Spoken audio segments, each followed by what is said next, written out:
বিতিরের নামাজের দোয়া কুনুতের ৫টি অজানা নিয়ম।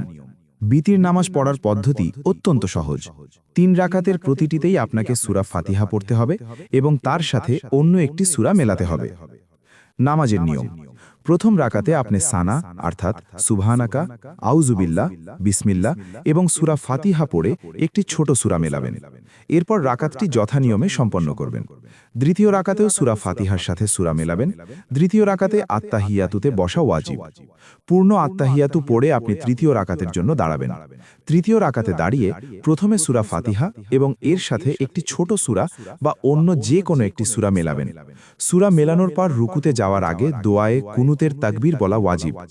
এই তাকবীরের আওয়াজ অন্তত এতটুকু হতে হবে যেন মানুষ নিজের কানে শুনতে পায়, যদি আশেপাশে অন্য কোনো শোরগোল না থাকে।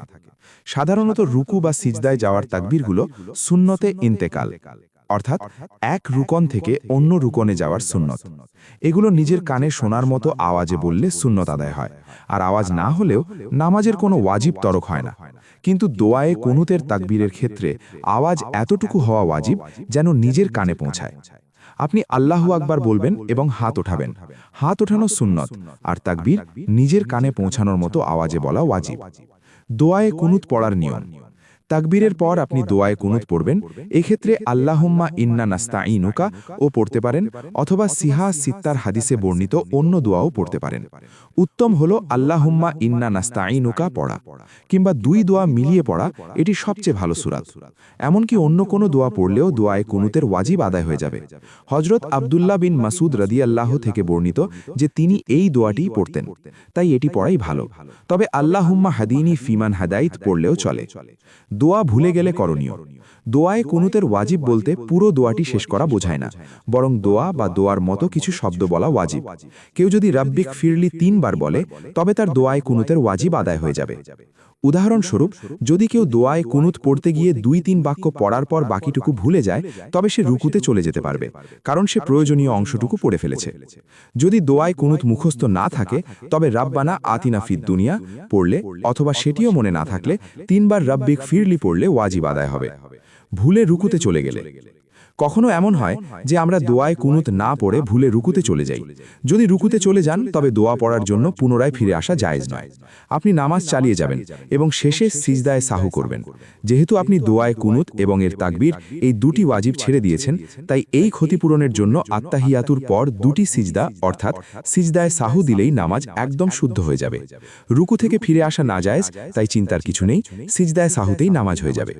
জামাতের ক্ষেত্রে মাসালা: ইমাম ভুলে গেলে।